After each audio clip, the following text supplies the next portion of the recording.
apparently also will take your money. So thanks very much for coming this morning. I'm Dr. Simeon Cates. I'm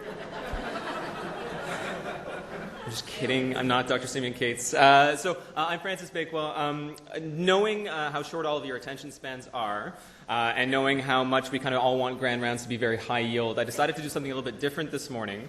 So instead of kind of delving deep into the minutiae of one single topic, I've decided to look at a few different topics of interest in trauma, centered around some notable papers from the past year.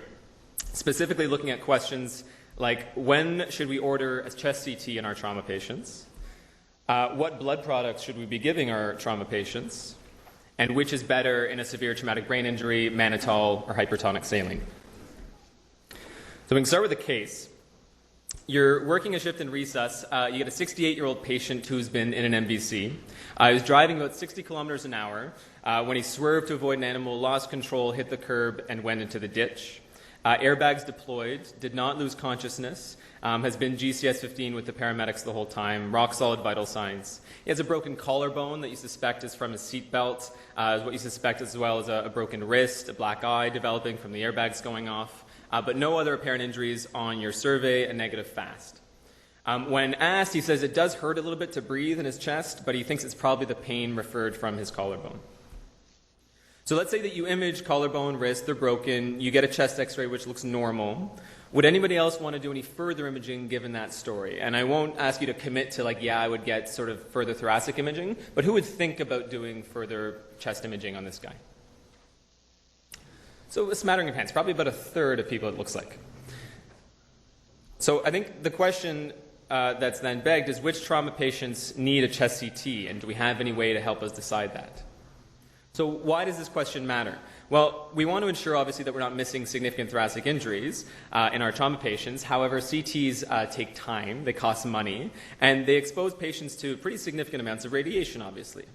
If you examine the components of a trauma pan scan, a CT head and neck lands you somewhere in the vicinity of 8 millisieverts of radiation.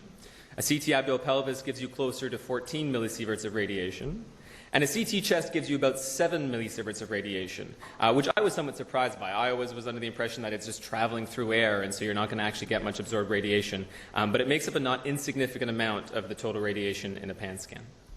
And to put that number in perspective, so that's equivalent to slightly more than 2 years' worth of background radiation from simply living on Earth, or it's equivalent to the radiation received from about 350 transatlantic flights. Or, by probably the most apt comparison, it's equivalent to about 70 PA in lateral chest x-rays. And not only is it a fair amount of radiation, but it seems to be often fairly low yield. In a prospective U.S. study of nearly 10,000 blunt trauma patients who received thoracic imaging, it took about 6 CT chests to detect any kind of injury, including just a broken rib, after a normal chest x-ray was done, and giving a total radiation dose of 59 millisieverts per injury found. It took roughly 80 CT chests after a normal chest x-ray to detect a major thoracic injury that needed some kind of intervention, like a chest tube or a nerve block for multiple broken ribs, providing a total radiation load of 593 millisieverts per clinically major thoracic injury. So that means that for every 23 major injuries diagnosed on CT after a normal chest x-ray, it's likely that one cancer was caused in those 10,000 patients. So now, granted, this is American data, and so the low yield and the radiation burden potentially reflects simply a higher rate of ordering CTs after normal chest x-rays than we might have here. But without us having our own very clear guidelines, our clear clinical standards for thoracic imaging, I think that these numbers should still give us some pause. So we're going to talk about whether we can use our clinical exam to decide who needs a CT scan of their chest. But first, let's kind of look a little bit at how the research got to this point. So before you talk about choosing between CTs versus X-rays, you might ask, how can you determine whether a patient needs any kind of thoracic imaging at all? So in 2013, the same group that published the paper we're going to discuss today derived and internally validated a CDR to help determine which trauma patients can forego any chest imaging altogether, even just an X-ray. I don't want to go into the nitty-gritty of this CDR in particular, but just simply to bring it to your attention to illustrate the build-up to the paper that we are going to discuss in more detail. So what they found was that patients with none of the following likely did not require any imaging.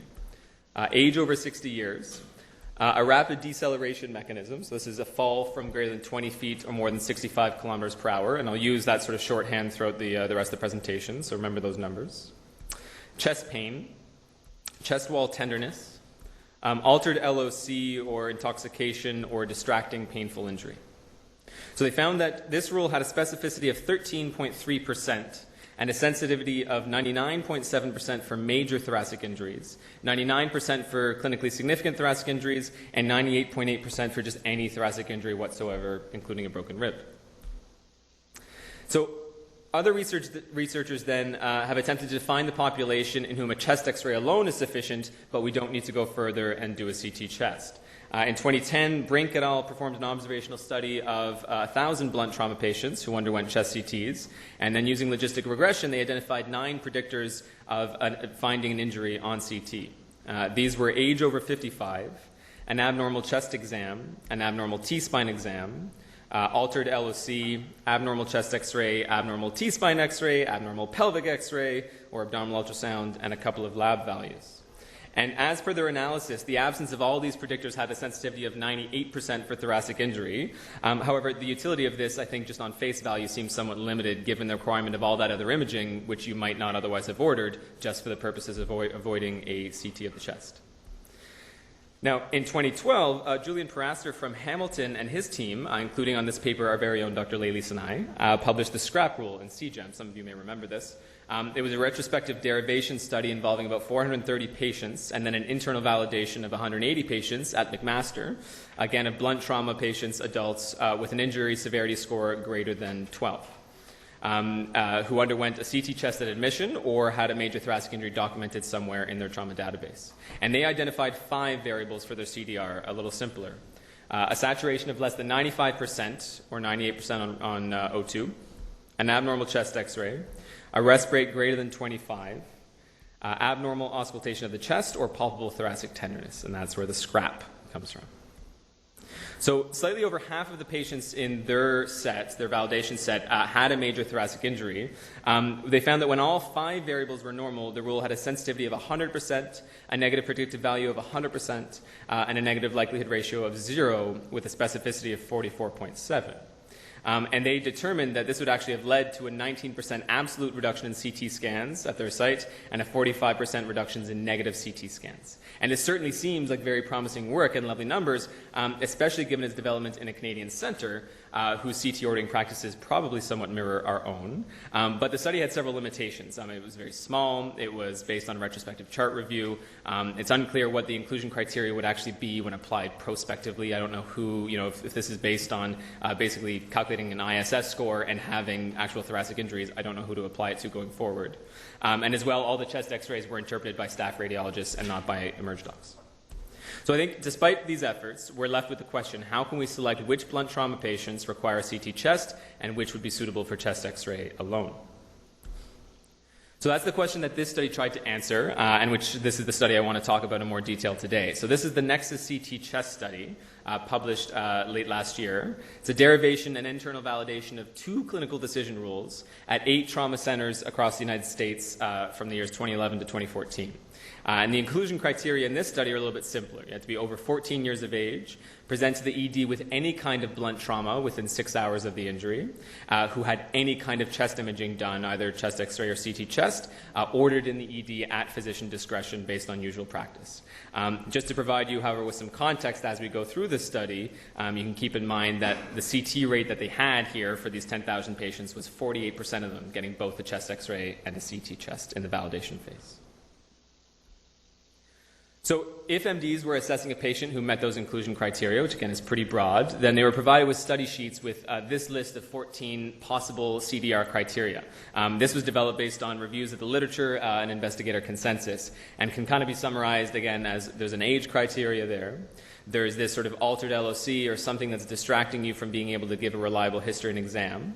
And keep in mind this is a Nexus rule. I know we all have seen sort of the distracting injury on Nexus rules before. So here the way they defined it was any condition thought to be producing sufficient pain to distract a patient from a second injury. They did give you some examples to guide your assessment, however. So they said like long bone fractures, operative visceral injuries, really large lacerations, crush injuries, large burns, spinal cord injuries. So fairly significant stuff. It doesn't seem like they're talking about scrapes or sort of isolated broken wrist, for example. That rapid deceleration mechanism is on the list again, and again using the same criteria that I outlined before of a fall from greater than 20 feet or an MBC of more than 65 kilometers an hour. Chest pain. Any kind of tenderness basically along the thoracic cage, so chest wall, sternum, T-spine, and scapula. And then any abnormal fast or chest X-ray imaging. So again, these are just the potential criteria. This isn't actually the rule they came up with. They divided their outcomes of interest according to severity of injury. So this is a list of all what they consider to be major clinically significant injuries. And this was a panel of 10 trauma surgeons and EPs who kind of sat down and decided this and classified these things, although I think they did it in a fairly rational way. Basically, any injury requiring a procedure or a surgical intervention was considered major, including, again, just like nerve blocks for multiple rib fractures would count. And then there's a couple things that even if you didn't intervene on them, like aortic injuries or diaphragmatic injuries, were considered major as well. And then minor injuries did not require any kind of intervention, although a few of them were still observed as an inpatient for more than 24 hours. So small hemothoraces, small pneumothoraces, which didn't require any kind of intervention, but they still admitted and watched. Injuries of no clinical significance, were small pickups on CT, that little bottom box there that you can see, that were not admitted for any length of time. So they thought that the pneumo or the hemo was so inconsequential that they actually just sent them home straight from the ED. And this was a big study. So the authors were targeting a sensitivity of 98% for major injury, 95% for all injuries. And they, assuming prevalence rates of 5% for major and 10% for all injuries, they calculated a need to enroll about 5,000 patients. They ended up rolling about 11,000. You can note, I think, as well, that the breakdown of our injuries is probably the breakdown of their injuries is probably pretty similar to our own blunt injury population. So that's showing MBCs as the primary cause of blunt trauma, followed by falls, and then much smaller proportions there. That's motorcycle accidents and pedestrians struck by MBC. However, you can also note that lots of their patients were admitted, despite having quite low median ISS scores overall, which may speak to a capacity for follow-up that we don't have available. They ended up deriving two rules. So chest CT all was derived first. As I said, this was targeting a sensitivity here for this rule of 99% for major injuries and 95% for all injuries. And these are the criteria that they came up with. So a rapid deceleration mechanism, an abnormal chest X-ray, distracting injury, or any kind of tenderness, again, along the thoracic cage. And if you had none of these findings, they felt you could forego a CT scan with a 99.2% sensitivity for major injury, a specificity of 20.8%, and a negative predictive value of 99.8%. And with a 95% sensitivity for major or minor injury, with a slightly better specificity, but at the expense of a lower negative predictive value. So then, after they did this, criteria were removed from this more comprehensive rule to derive chest CT major, which is kind of like a rule for docs who are a little bit more willing to live on the wild side. It still targeted a sensitivity of 99% for major injury, but was willing to allow a lower acceptable threshold of 90% for those more minor injuries, again, those things that didn't require any intervention, although it may have been observed. They found that they could safely remove the mechanism from the rule while keeping the additional other criteria, and doing so maintained a very high sensitivity for major injuries at 99.2%, so same as the other rule, with a slight improvement in specificity, but understandably losing some of that sensitivity for picking up those more minor injuries, so only clocking in at 90%.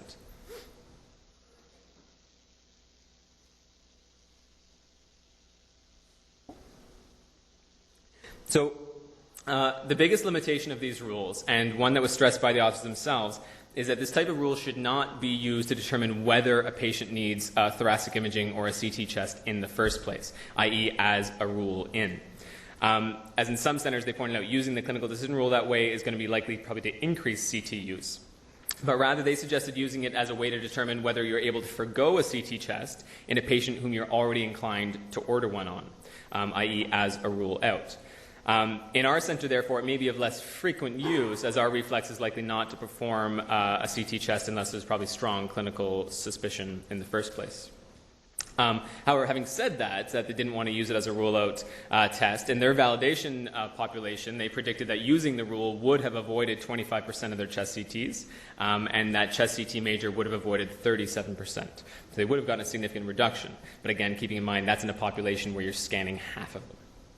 And some may also disagree with the assessment of what constitutes a minor and major injury. Again, as some of those minor injuries you didn't intervene on technically, but you admitted them and watched them for 24 hours, which arguably is an intervention that we would actually care about.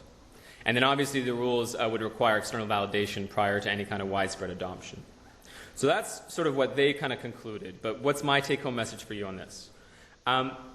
I'd say even if we don't use this as a rule in test and we only use it to talk ourselves out of CT chest, I would say in our population it's still not clear what effect that would have on our CT ordering practices, if any, given again that we likely order CTs at a much lower baseline rate than the 48% number in this study.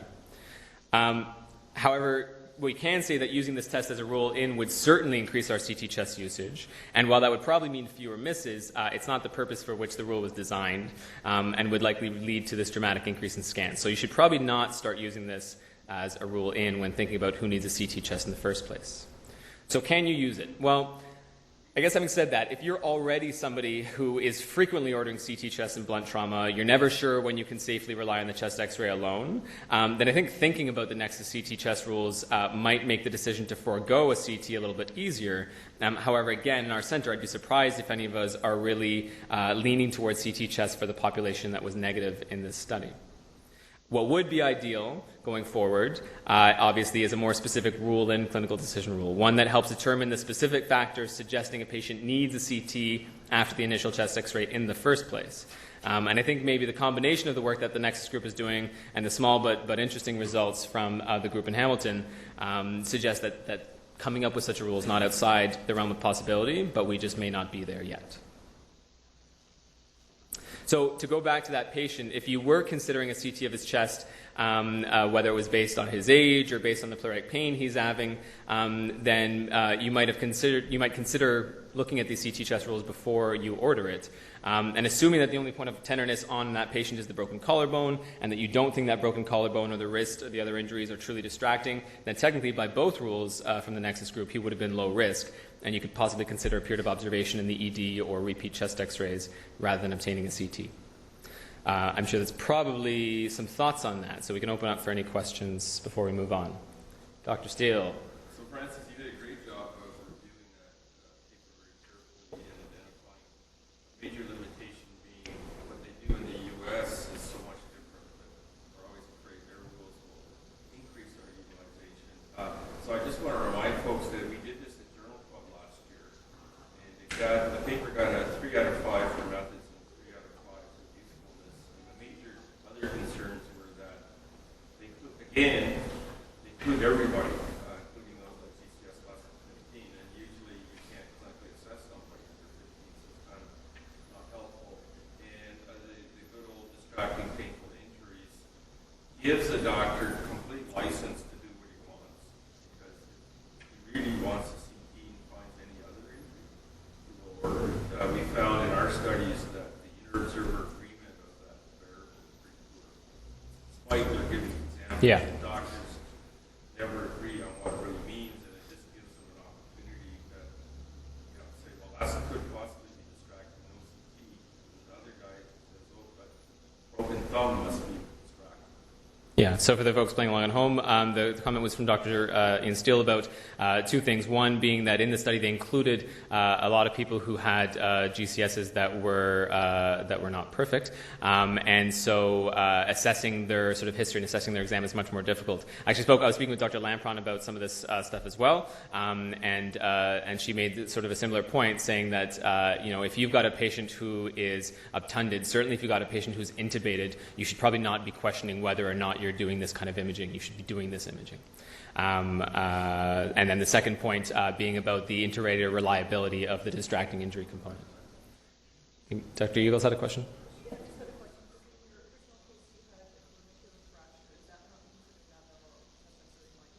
Correct. It would not be considered abnormal chest X-ray finding.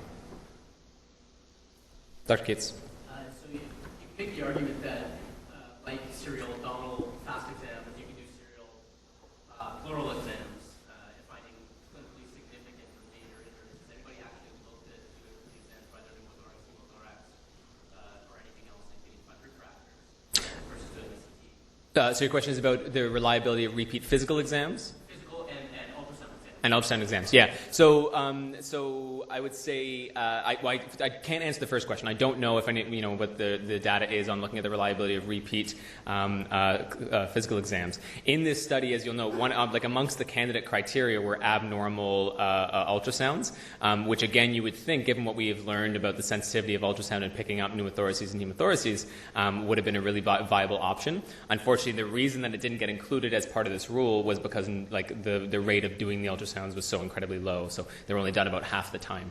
So I think that's unfortunate that we didn't get good data on that, because that, I think, I agree, would be a very useful way to go. Dr. Vinecourt. Just a quick comment about the healthy young patient with only a wide medius time as an abnormality on chest X-ray. Once you've evaluated everything else, just do an upright, because often what you'll see is that the AP supine chest X-ray will show you a wide medius time, and if you can just do a good upright chest X-ray, that abnormality will disappear. Don't see the evidence of X-rays. Yeah, so I think a very fair point from Dr. Vinecourt, and probably applies for a few things. And before you're calling that a normal chest X-ray, it's probably a good idea to get a proper view as opposed to doing the trauma supine view, which may not have as good a sensitivity or may give you too low a specificity, as Dr. Vinecourt is pointing out. Okay, so let's move on. So we'll switch gears a little bit, a lot, in fact. Let's say you're working an overnight in resus. Patch comes in for an 18-year-old female with 2 stab wounds to the torso, lots of blood on scene, and a systolic blood pressure of 98, heart rate of 124. There's 2 liters of normal saline hanging ready. Someone's getting the level 1 transfuser ready, and someone sort of overhead you've heard mention talking about calling a code bleed. And you're standing there ready in the trauma bay, and you're trying to remember exactly what comes up from transfusion when you call a code bleed, and how exactly you're going to transfuse it into the patient. And so that's the question that I wanted to discuss here. So it should go without saying, but bleeding trauma patients are dying patients.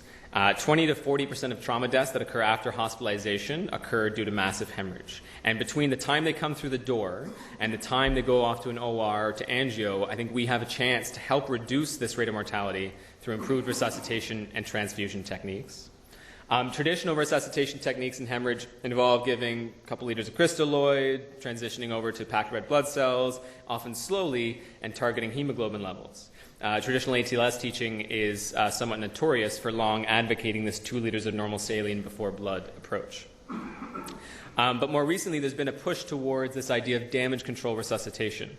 This is a technique that involves the somewhat controversial concept, which we won't chat about today, of permissive hypotension, or at least minimal normotension, the very uncontroversial concept of early OR or IR, and the rapid transfusion of blood products, so plasma, platelets, and packed red blood cells, in a balanced ratio designed to approximate whole blood. And this is the last point that we're going to talk about today.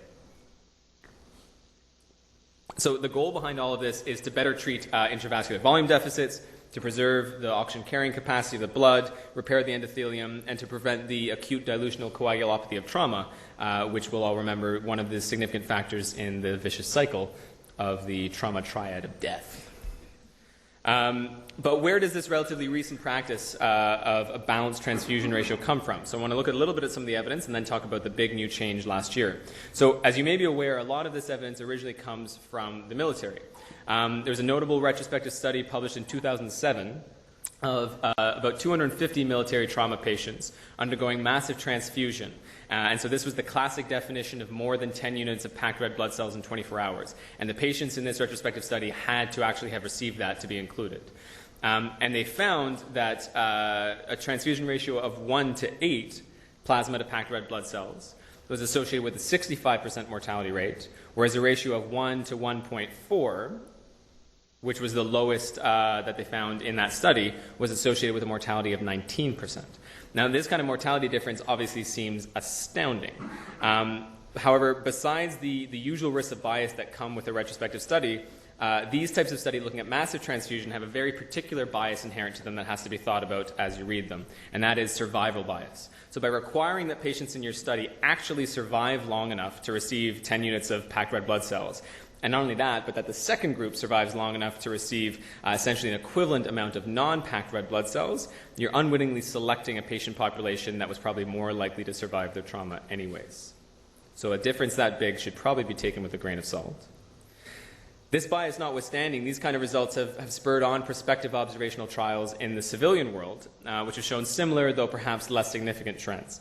So a study by Shaz et al. In 2010 demonstrated a 30-day mortality of 64% in patients receiving less than a 1 to 2 plasma to packed red blood cells ratio. So that is, they got more than 2 units of blood per unit plasma. And a mortality of 41% in patients who received a greater than 1 to 2 ratio. That is, they got at least 1 unit of plasma per 2 units of blood. And similar numbers were noted when they compared platelets to packed red blood cells in the same ratios. The PROMIT study from 2013 was one of the largest prospective observational studies thus far. They looked at 905 trauma patients admitted to hospital who required at least 3 units of blood products within 24 hours. So not the usual massive transfusion population that was looked at previously, and this was done deliberately in an effort to exclude that survivor bias that occurs when you require patients to receive at least 10 units. The groups were retrospectively divided into those who received low, so that's 1 or fewer units of non-packed red blood cells per 2 units of packed red blood cells. This is kind of like the usual care group. Moderate, so 1 unit of non-packed red blood cells for somewhere between every 1 to 2 units of packed cells. And a high ratio, 1 or more units of platelets or plasma for every unit of packed red blood cells. And they looked both at a plasma to red cells ratio and a platelets to red cells ratio. And so these were the results. So looking at plasma to red blood cells ratio, with the low ratio group again taken as that reference, the hazard ratio for death at 30 minutes up to 6 hours for the moderate group was 0.42, and for the high group was 0.23. So that is a much greater reduction in mortality as you more closely approximate a 1-to-1 ratio. Looking at the platelet to packed red blood cell ratios came up with somewhat similar numbers. So hazard ratio of 0.66 for the moderate group and 0.37 for the high group. There were no statistical differences in mortality once you moved beyond 6 hours, and they measured up to 30 days. Now, this was, up until recently, the biggest evidence we probably had in this, but there were a lot of criticisms of this study as well. The groups weren't standardized. There was no information provided in the paper on whether they really differed by demographics, by mechanism of injury, by injury severity score, and there appears to have been significant heterogeneity in terms of how the patients actually received the blood products, so the timing and the order of it. So we weren't quite clear actually what we were measuring in this study. Although, again, a lot of it is not clear because it's not explicit in the paper. So after all that retrospective and observational evidence about transfusion ratios, it was still unknown really until this past year whether or not a balanced transfusion strategy would actually affect mortality when studied in a prospective randomized fashion. Until this. So this is the proper study. A randomized clinical trial of 680 trauma patients at 12 different level 1 trauma centers in North America. These were patients who required a trauma team activation, who were administered at least 1 unit of blood in the first hour, and who were predicted to require a massive transfusion but did not actually need to receive it. Again, in an effort to avoid that resulting survivor bias. And really to better reflect the population we actually care about. In the emergency department, I care about the population I think is going to need a massive transfusion, not necessarily those who will get one.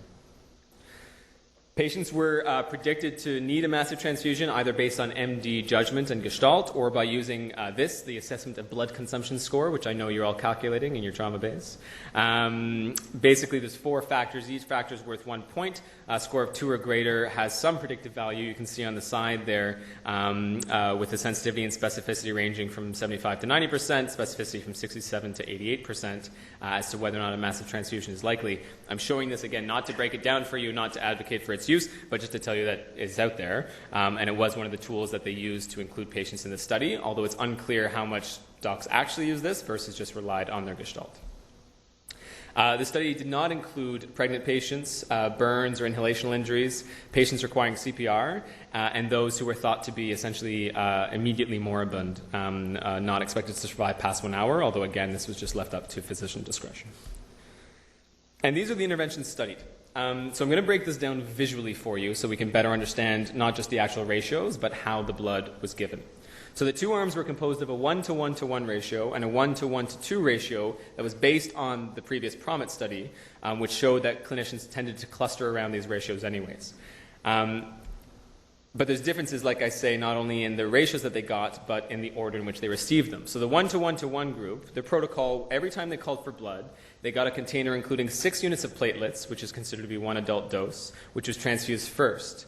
Then 6 units of plasma and 6 units of packed cells transfused one after the other. And then they would start over if needed.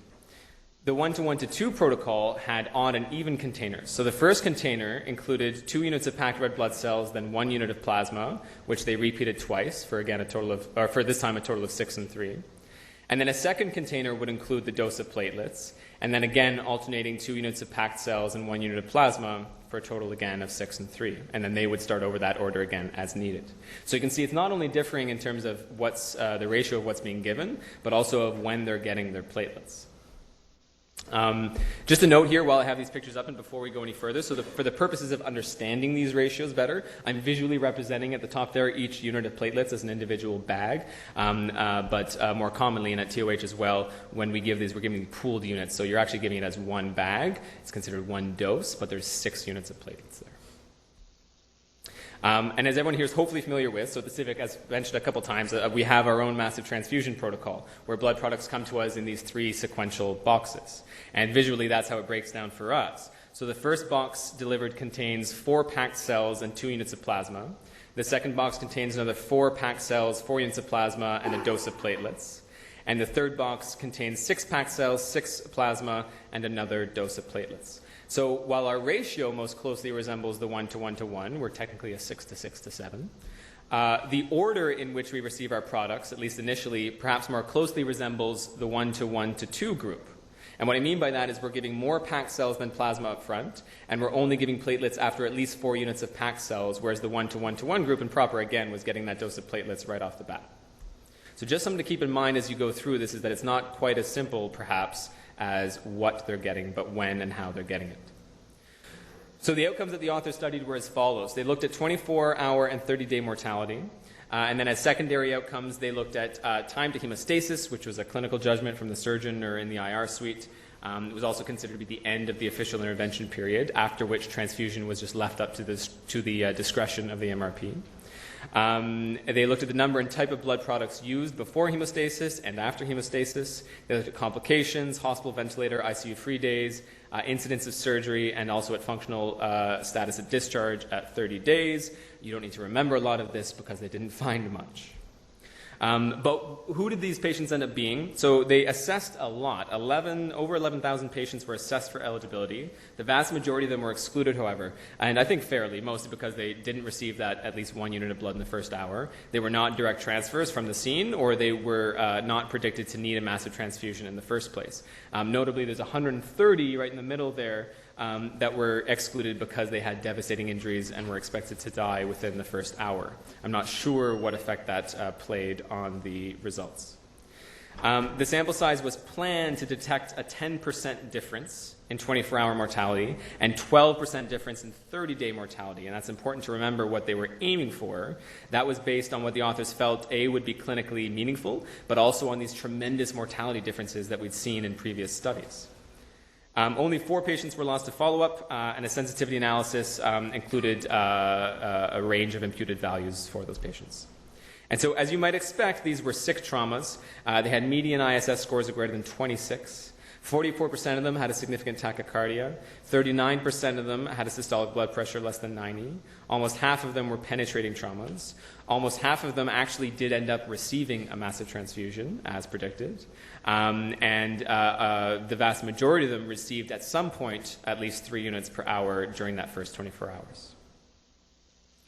So what did they find? Well, in terms of their primary outcome for 24-hour mortality, the 1-to-1-to-2 group had a mortality of 17%, and the 1-to-1-to-1 group had a mortality of 12.7% in that first 24 hours. Not a statistically significant difference. The 30-day mortality group had in the 30-day mortality outcome in the 1:1 to 2 group had a mortality of 26.1%, and in the 1:1 group, a mortality of 22.4%. Again, not a statistically significant difference. And these Kaplan-Meier failure curves, the kind of the inverse of the usual curve, are presented to demonstrate the consistent but really largely overlapping and again statistically insignificant decrease in mortality that was seen with the 1:1 ratio.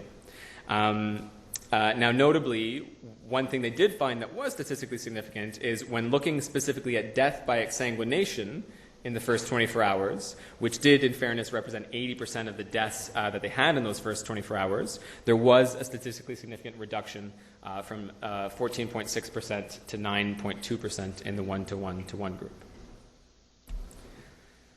Also notable is the fact that along with receiving blood products in different ratios and in different orders, the two groups also ended up receiving a different number of blood products overall. So in the first 24 hours, the 1:1 group got as a median 7 units of plasma, 12 units of platelets, and 9 units of packed red blood cells, while the 1:1 to 2 group got 5 units of plasma, 6 units of platelets, and 9 units of packed red blood cells. So meaning that the 1:1 group got a more total blood products in the first 24 hours, but the exact same amount of packed red blood cells, which just looking at the ratios themselves wouldn't immediately suggest. And if you're quite clever, which you all are, you'll have noticed that from this slide that they didn't even receive the right ratios either. So the 1:1 group actually ended up receiving something more closely approximating this. So that is slightly more platelets than they should have. And the 1:1 to 2 group actually ended up receiving something more closely approximating this. So that is slightly less platelets than they should have.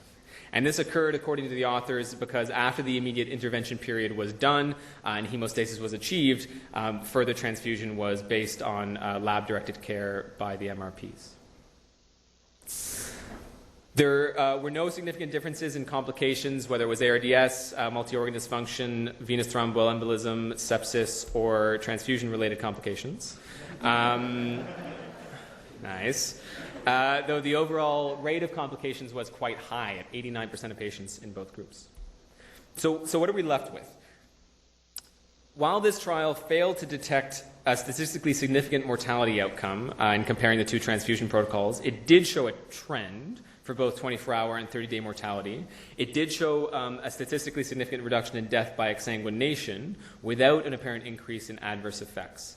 And the authors suggest that if they'd been permitted to move the endpoints much earlier, that is mortality within 3 to 4 hours, they might have captured a more robust mortality difference. As they point out, that is when most exsanguination death occurs, and you can see that little nudge on the 1:1 curve within that first 3 hours. But those outcomes, the 24 and 30-day mortality, were settled on by the FDA, they said, before setting the trial up. As well, the authors were unable to exclude unsurvivable brain injuries, which made up a lot of the other overall mortality besides hemorrhage. Although, in fairness, we can't reliably exclude that group, I think, either when we're deciding who's going to get a massive transfusion in the ED. So it's probably hard to buy that as a true limitation. And lastly, and quite significantly, the trial was also significantly underpowered or overly ambitious, if you're kind of a glass half full kind of person, to detect a mortality difference of less than 10%. They really thought they were going to replicate what they had seen previously. Given the actual observed 24-hour mortality difference of 4.2%, the study would have needed to enroll nearly 3,000 patients for that result to be considered significant. And so the authors conclude that clinicians should consider the 1:1 protocol, 1:1 protocol, as being reasonable while patients are actively bleeding and interventions are taking place, followed then by lab-guided treatment once hemostasis has been achieved. And I think that's fair. I think the important point from this study is that we should just be careful how strong we claim the evidence is that's underlying these balanced transfusion ratios. There's almost certainly a trend, obviously, towards improved mortality with a transfusion ratio most closely approximating whole blood, that 1:1. We just can't say, I think, exactly what it is.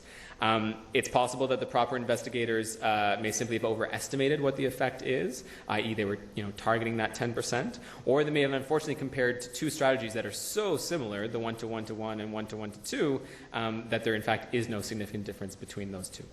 Again, remember that the retrospective military studies that got us here in the first place were comparing 1 to 1.4 and 1 to 8, and I think we can definitively state at least that that is a bad idea. And lastly, just a thought is that perhaps transfusion care going forward in the future is going to go towards the way that sepsis care has, and with the realization that maybe adhering to a rigid and set ratio is actually less important than simply the early use of platelets and plasma.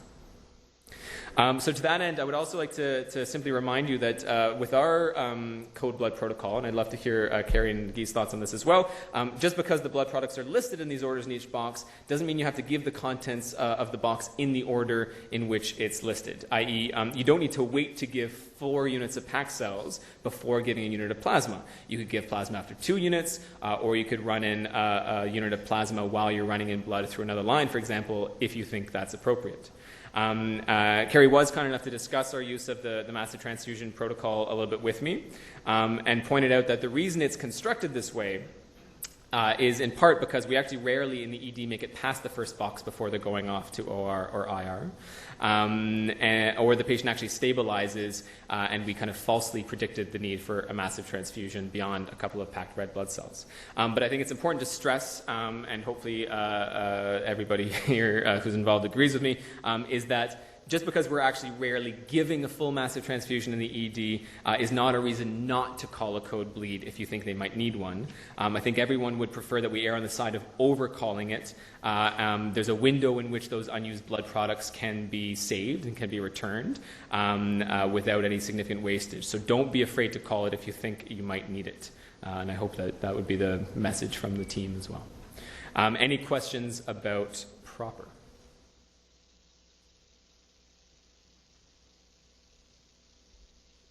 Okay, I have one much quicker thing to discuss. So we'll just go through that last case. So you're working, can recess. A 42-year-old construction worker falls from the second story of a building onto concrete and is knocked unconscious. Reportedly a GCS of 14 when EMS arrived, but by the time he gets to the ED, not opening his eyes, moaning incomprehensibly, and withdrawing from pain. Monitor shows that he's in AFib. His eyes look like this. While you're waiting for neurosurgery to come down and see the patient, you want to give an osmotic agent to help control his presumed ICP. Your instinct is to go with Mannitol, that's what you were trained with, but you know about its adverse effects. You've heard a lot about how maybe hypertonic saline is actually the superior drug. So which do you choose? And I'll just get a show of hands maybe off the bat. Who gives Mannitol when they're giving an osmotic agent in ICP? And who gives hypertonic saline? So much smaller number, but there's probably at least 10 or 12 of you there. So why do we care? Again, it should go without saying, I hope. Increased ICP in severe traumatic brain injury is strongly associated with mortality. Osmotic agents are usually indicated for any sign of increased ICP. The 3 classic indications that kind of Rosens teaches us would be a herniation syndrome. As long as you make sure that it's actually a herniation syndrome and some idiot didn't just put his contact in after putting a scopolamine patch on the back of his neck. They're indicated if you see Cushing's triad or for a progressive neurologic deterioration that's not attributable to an extracranial cause. And the idea is that creating an osmotic gradient, the central idea I should say, is that creating an osmotic gradient is going to help keep more fluid intravascular and that this will reduce cerebral edema and therefore ICP. Although there's a couple of other ideas depending on which agent we're talking about as well. So Mannitol is the classic agent used in severe traumatic brain injury. And the other beneficial effects it's thought to provide, it may be a systemic volume expander and improve overall BP. It may reduce the blood viscosity and therefore improve your cerebral blood flow, and may act as well as a free radical scavenger. But it has some detrimental effects, which is why we're having this conversation. It may produce AKI. It may actually produce hypotension in large doses due to an osmotic diuresis that takes place. And it may cause paradoxical bleeding into the cerebral hematoma by actually drawing fluid into it and reducing the local tamponade. So hypertonic saline has more recently been proposed as the alternative agent, primarily due to its smaller volume, its lower risk of inducing hypotension. It also has a proposed alternate mechanism whereby, besides the direct osmolar effect, whereby by increasing systemic MAP in the brain that at least still has autoregulation intact, you cause some cerebral vasoconstriction and thus a reduction in overall ICP that way. But it's important to note that hypertonic saline also has some adverse effects potentially associated with it. So it may actually also produce AKI. There's the risk, obviously, of cerebral pontine myelinitis, the risk just obviously inherent to it of hypernatremia, and there's also some idea that it will cause RBC lysis and possibly worsening coagulopathy. Traditionally, mannitol was and likely still is the most widely used osmotic agent. 83% of neurosurgical centers in the U.S. Claim to use it, and 100% of centers in the U.K. As first line, at least when they were asked 20 years ago. A much more recent survey of emerged physicians in Quebec, on the other hand, suggested that only 47% are still using it as first line, with the majority actually using hypertonic saline. The Brain Trauma Foundation and the American Association of Neurologic Surgeons clinical practice guidelines give a level 2 recommendation that mannitol is effective for controlling raised ICP, and they note that the current evidence is not sufficient to make clear recommendations about hypertonic saline, and ATLS does the same. However, studies on both mannitol and hypertonic saline are, in general, fairly poor. A Cochrane review of mannitol and acute traumatic brain injury from fairly recently, in 2013, found only 4 randomized control trials worth reviewing. They compared pre-hospital administration of mannitol versus normal saline, found an increased relative risk of death giving the mannitol, so that's a no-go. They found that comparing it against pentobarbital did show a relative risk reduction in death of 0.85 for mannitol. Mannitol administration as guided by your neurologic exam versus an ICP monitor was in favor of the ICP guided administration. And then what we're talking about today, they found one study comparing mannitol versus hypertonic saline, and they said it found a relative risk of death of 1.25 for mannitol, therefore suggesting that hypertonic saline may potentially be superior. So you'd come away from this Cochrane collaboration thinking maybe for the, if I'm comparing those two agents, I should be using hypertonic saline. But that last study is this VLA trial from 2003. It's the only trial comparing mannitol and hypertonic saline to actually remark on mortality. It was a study of 20 patients with serious traumatic brain injury that gave them a coma and persistently raised ICP despite sort of other treatments being given.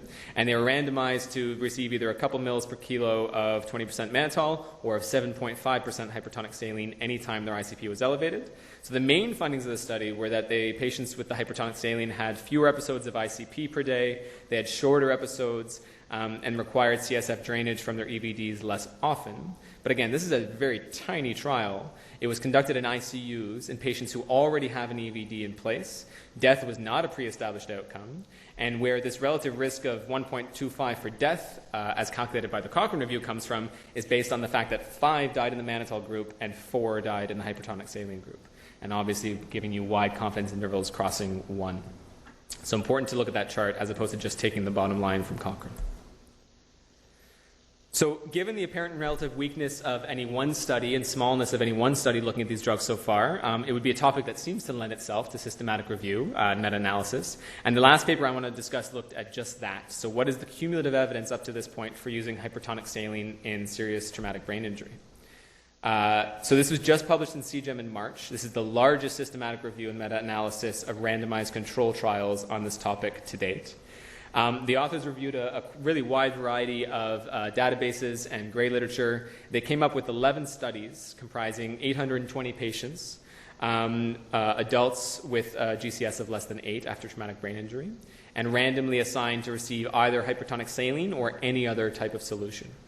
And the primary outcomes they looked at by the investigators were death and ICP control. They wanted to look at secondary outcomes of neuro outcome at discharge, of length of stay, but almost none of the studies reported these. They also wanted to look at adverse effects, but they found that each study reported their adverse effects in such disparate ways that they couldn't really come up with a good meta-analysis of that either. They used the Cochrane collaboration tool to assess the risk of bias. They found that overall the studies that were included were pretty poor quality. So of the 11 studies they found that were eligible, only 3 of them enrolled more than 100 patients. Only 2 studies were considered to be at low risk of overall bias by missing just one of the criteria on that risk of bias tool. 4 studies that they found looked at mortality, but only one of them was in comparison with mannitol. That's the study we've already discussed, the VLA trial, and that's the one at the bottom of those 4. The others all compared giving a single bolus of hypertonic saline with either just normal saline or Ringer's lactate, and none of them showed a mortality benefit. When assessing for control of ICP, there was no significant improvement with hypertonic saline as compared to any other solution. So again, the top ones are comparing hypertonic saline either just to isotonic solutions, and then the bottom one comparing it to mannitol. However, it should be noted that in both groupings here, the isotonic solutions and the mannitol groups, the heterogeneity of the studies was quite high, with I-square values of like 63%, 83% for each group respectively, an overall statistical heterogeneity of 79%. So it gives some doubt as to whether you can really, whether we're comparing apples and oranges here. So the authors conclude that there's no apparent clinical benefit with the use of hypertonic saline compared to other fluids in treating ICP. They note that there have been other systematic reviews before this one. There were 6 that the authors talk about that had been done before theirs, and actually 5 of them had suggested that there was a trend to reduction in ICP with hypertonic saline. However, the authors of this paper criticized those by saying that all those reviews included fewer overall studies. Many included non-randomized control trial evidence, so retrospective and observational data, or they included other neurosurgical conditions besides traumatic brain injury, so they included tumors and strokes, and thus increased the clinical heterogeneity. And they also acknowledged, however, the limitations of their own study, the high risk of bias that was in these included studies, although really you'd think that would maybe have favored the hypertonic saline, and the limited number of studies overall. So the take-home is a little bit more complicated here, or at least just acknowledging that we don't have great evidence on this topic. I wanted to get, therefore, an expert take from someone who probably gives a lot more hyperosmolar therapy than I do. So I chatted with Dr. Neil Lipovitz from ICU to get his take on the mannitol versus hypertonic saline debate. And he made the excellent point that while we should always really be trying to strive and focus on patient-centered outcomes, we need to make sure that we're asking, that we ask if the thing that we're studying is likely to give us a patient-centered outcome like mortality.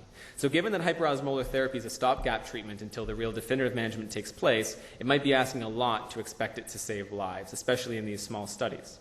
As Dr. Neil Lipovitz put it, even if this study had showed there was a mortality benefit, we wouldn't believe it.